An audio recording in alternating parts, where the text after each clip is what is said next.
Halo, selamat pagi grade 12. Apa kabar kalian hari ini? Semoga kalian dalam keadaan yang sehat dan semangat ya. Oke, pagi hari ini kita akan memulai hari kita dengan mendengarkan morning devotion bersama Miss Ruth. Tapi sebelum kita mulai devotion, Miss mengucap ini Happy Valentine's Day ya semua. Kiranya kita tidak hanya merayakan kasih sayang, menyatakan kasih sayang di hari ini. Kita boleh saling mengasihi hari lepas hari, sebab setiap kita menyadari bahwa Allah sudah terlebih dahulu mengasihi setiap kita dengan luar biasa ya. Kita akan merenungkan firman Tuhan yang terambil dari Mazmur nomornya yang kedua. Miss memberikan judul Allah kita yang berdaulat, Our Sovereign God. Ya, tapi sebelumnya kita akan mulai dengan doa. Mari kita berdoa.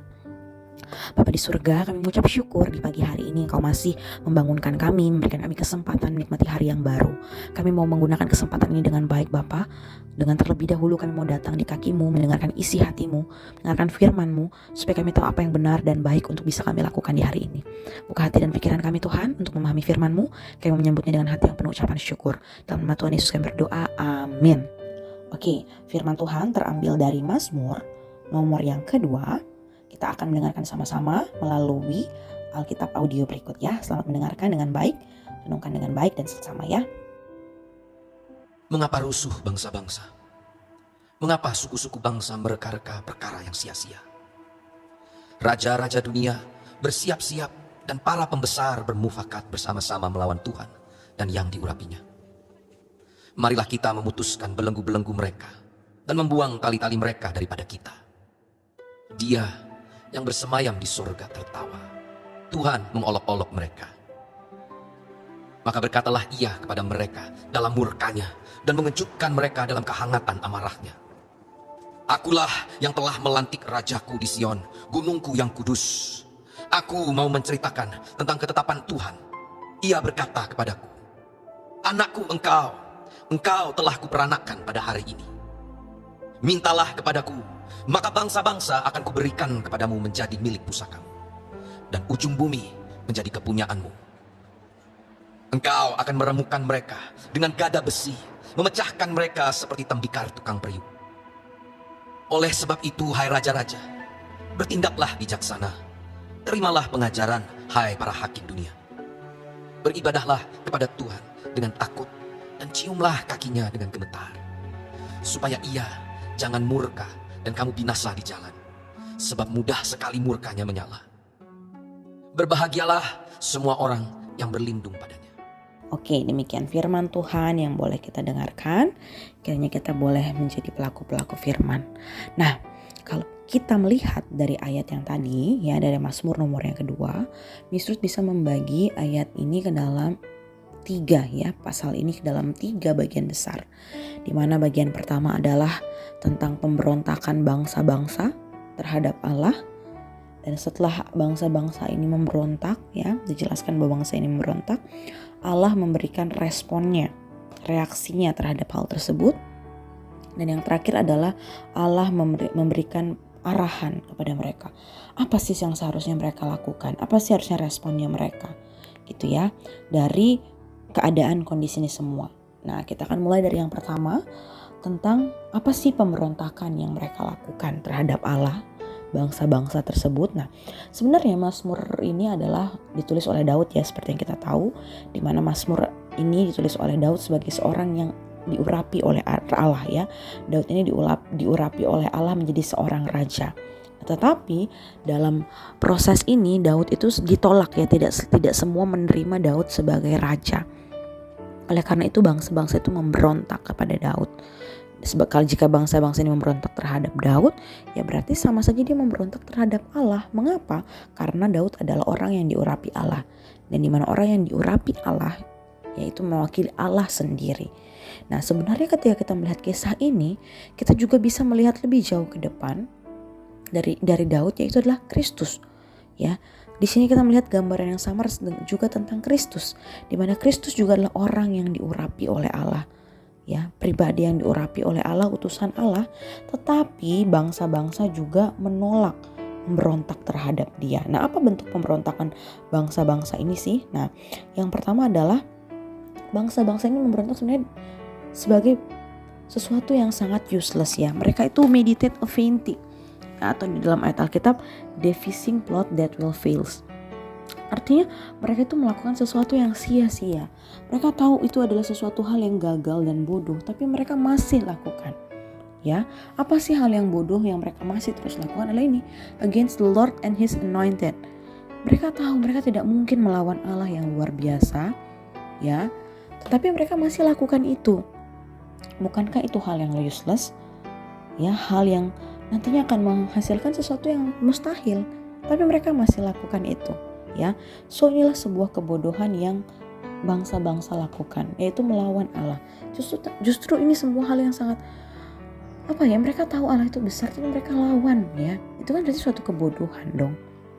Nah, dan di sini juga adalah mereka itu memberontak, mereka mau hidup terpisah dari Allah. Ya, di sini kita lihat ya, let's free ourselves from their ropes. Ya, mereka mau melepaskan diri mereka dari tangan, ya, dari ikatannya Allah. Ya, mereka nggak mau hidup, ya, terhubung dengan Allah. Mereka mau melepaskan diri mereka dari Allah itu sendiri. Nah, lalu apa sih respon Allah dengan pemberontakan bangsa-bangsa ini yang ada di pasal 2 ini? Ya, respon Allah adalah yang pertama, Allah itu tertawa, ya. He laughing. Allah itu tertawa. Kenapa sih Allah tertawa? Orang kayak gitu kok malah Allah tertawa.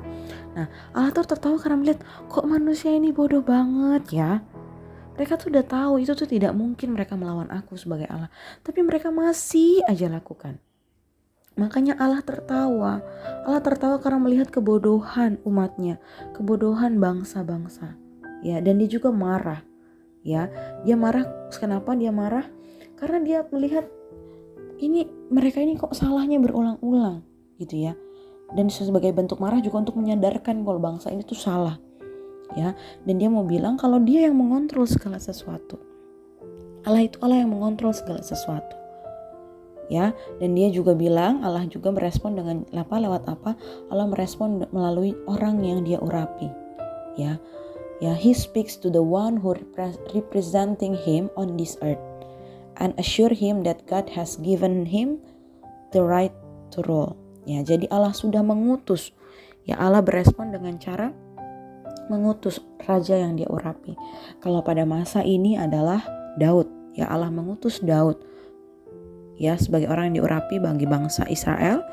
Dan kalau kita merefer pada Kristus, yes, yang sampai sekarang masih memerintah bagi setiap hidup kita, adalah Allah memberitahu, ya, bahwa pemberontakan dosa manusia ini, ya, Tuhan memberikan Kristus bagi setiap kita sebagai yang diutus untuk menebus dosa kita, tetapi juga Kristus memberikan kita rule untuk hidup sebagai orang-orang yang sudah ditebus dosanya. Ya, Kristus sebagai raja, dia yang sudah terlebih dahulu mengorbankan dirinya, dan dia memberikan standar hidup untuk setiap kita. Dia sebagai ruler of our life. Itu ya, ini reaksi Allah ketika melihat pemberontakan bangsa-bangsa ini.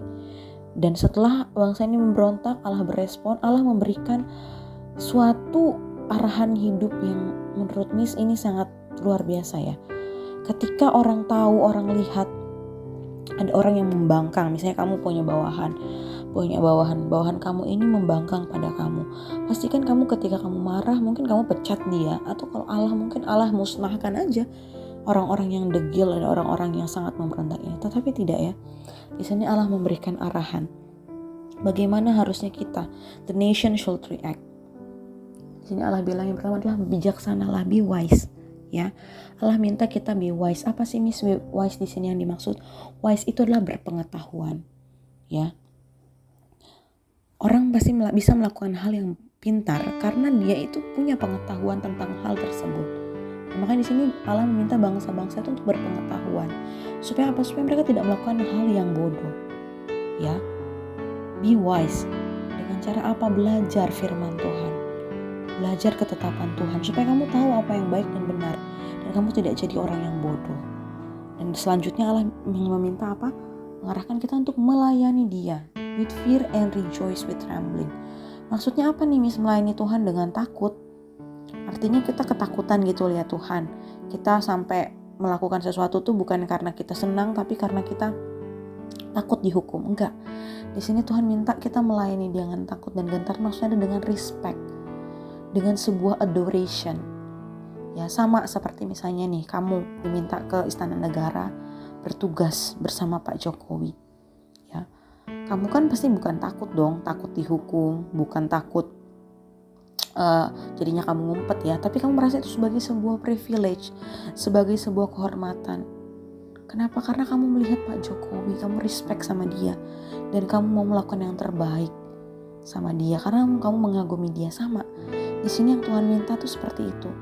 Kita melayani dia, kita hidup ya penuh dengan kekaguman dan respect sama dia. Ya, jadi ketika kita melakukan sesuatu, misalnya kita berbuat baik, bukan karena kita takut dihukum, tetapi karena kita tahu kita ini dapat privilege. Ya, makanya kita dengan respect, dengan takut gentar. Ya, karena kita tahu kita sudah dapat yang terbaik, masa kita tidak mau memberikan yang terbaik? Ya, dan yang terakhir adalah kiss the sun. Apa maksudnya kiss the sun? Ya, kiss itu melambangkan sebuah relasi yang sangat dekat ya. Kita tidak mungkin mencium orang yang tidak kita dekat. Tiba-tiba ada stranger kita cium, nggak mungkin kan? Makanya di sini Tuhan minta kiss the sun. Kiss itu mempunyai hubungan yang intim. Ya, kita bisa serve the Lord with fear and rejoice, dengan kerespekan, dengan adoration. Jika kita punya hubungan yang intim, ya, jika kita tahu ya kenapa kita ada punya relasi yang baik, makanya Tuhan di sini mengarahkan punyalah relasi yang dekat dengan Sang Putra, representasinya Allah Kristus. Ya, nah anak-anakku, bukankah ini juga sebenarnya yang terjadi dalam kehidupan kita? Ya, seringkali kita hidup penuh dengan kesombongan. Kita hanya mau hidup untuk diri kita sendiri. Kita nggak mau diatur. Kita merasa kalau kita diatur, harga diri kita turun. Kita nggak mau ada tuan atas diri kita. Kita mau kita yang memimpin diri kita sendiri.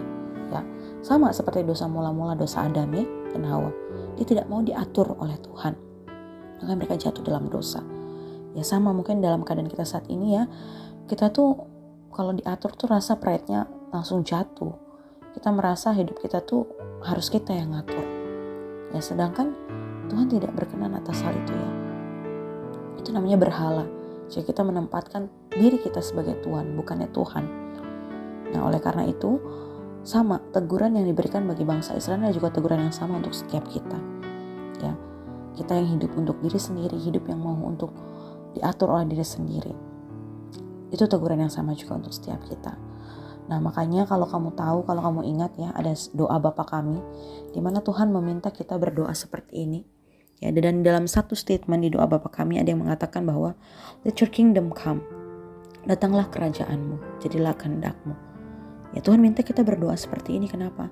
Karena Allah tahu kita itu selalu pengen jadi Tuhan atas diri kita. Kita tidak mau menempatkan Tuhan yang berdaulat, our sovereign God. Ya, makanya Tuhan minta kita terus berdoa, let your kingdom come. Apa artinya let your kingdom come? Kita minta Tuhan itu datang, kerajaan, artinya ada raja yang berdaulat. Kita minta Allah datang untuk menjadi Tuhan atas kehidupan kita, bertahta atas kehidupan kita. Ya, karena Tuhan tahu kita tuh selalu pengen jadi Tuhan atas diri kita sendiri. Makanya Tuhan minta kita terus berdoa supaya kita punya kerendahan hati untuk mau dipimpin oleh Tuhan. Makanya kita diminta untuk berdoa, datanglah kerajaanmu, jadilah kehendakmu. Ya, kiranya Tuhan memampukan kita anak-anak untuk punya kerendahan hati ya, untuk mau dipimpin oleh Dia. Untuk terus meminta, untuk terus mampu berdoa, Tuhan datanglah kerajaanmu, pimpinlah hidup kami. Sebab kita percaya anak-anak, kalau kita hidup dipimpin oleh Tuhan, Tuhan itu kurang apa sih? Dia sangat berdaulat, Dia punya segalanya. Sehingga ketika kita hidup di bawah pimpinan dan kendali Dia, kita ada di tempat yang aman, tempat yang tidak akan pernah ngecewain. Kita tidak perlu khawatir, kita tidak perlu takut. Karena apa? Karena Allah itu begitu besar dan berdaulat. So, hidup kita yang kecil ini pasti akan sanggup Dia jagai. Maka dari itu, yuk stop worrying, ya, tapi datang sama Tuhan dengan kerendahan hati, minta, let your kingdom come, your will be done in my life, O Lord. Mari kita berdoa. Bapa di sorga, terima kasih untuk firman-Mu. Kiranya Engkau memampukan kami Tuhan untuk punya kerendahan hati, mengatakan, let your kingdom come, your will be done. Kerajaan-Mu datang, kehendak-Mu jadi. Sebab kami tahu, jika Engkau yang memimpin hidup kami pasti akan baik-baik saja. Walaupun keadaan tidak baik, tapi kami percaya semua akan mendatangkan kebaikan bagi hidup kami. Bapak terima kasih, kami akan mulai sepanjang hari ini, kami mohon pertolongan-Mu Bapak. Kiranya kami dapat menjalani hari ini dengan sukacita, dengan semangat, sehingga kami boleh memberikan yang terbaik untuk kemuliaan nama-Mu. Kami berdoa juga Bapak untuk setiap kami ataupun keluarga kami yang mungkin saat ini sedang sakit, di tengah cuaca yang tidak baik dan juga virus COVID yang semakin menyebar. Mungkin ada dari antara kami atau keluarga kami yang lemah tubuh. Kiranya Engkau Allah yang berkenan menyembuhkan setiap kami dengan bilur-bilur-Mu. Mulai setiap obat, perawatan, makanan yang kami terima, kiranya itu boleh menjadi alat untuk menyembuhkan setiap kami Bapa. Bila kami juga yang masih sehat, boleh Tuhan berikan hikmat untuk boleh hidup dengan baik, boleh hidup dengan pola hidup yang sehat, makan yang cukup, makan yang teratur, sehingga kami boleh tetap fit menjalani aktivitas kami Bapa. Terima kasih Bapa, kami akan mulai hari ini bersama Tuhan di dalam Tuhan, biarlah Engkau yang memampukan setiap kami. Dalam nama Kristus Yesus kami berdoa, amin. Terima kasih anak-anakku sudah mendengarkan. Selamat mulai aktivitas hari ini. Have a great day and God bless you all. Bye-bye.